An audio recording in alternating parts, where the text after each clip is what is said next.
உங்களுக்கு பிடிக்காத ஒரு பொண்ணோட பேரு? பிடிக்காத அப்படிலாம் யாருமே இல்லை ப்ரோ. பிரியா அப்படி யாரும் இல்லை ப்ரோ. ஆக்சுவலாக பேசுறது கம்மி தான், அதனால எனக்கு வந்து அக்ஷயான்னு சொல்லி. அக்ஷயா. ஏன் ப்ரோ விட்டுட்டு போயிட்டாளா?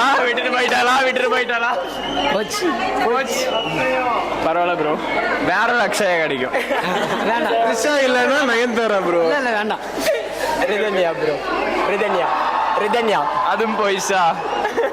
எல்லாத்துக்கும் வாழ்க்கையே போய் அது பாட்டு தெரியுமா? வாழ்க்கையை தேடி நானும் போட காண்டில பாடும் பாட்டுக்காக போதையில் காடு சோகப்பாட்ட சோடாவ கலந்து பாட போற மாம ஓட்டாண்டி பெரிய லூசாண்டி அடிவா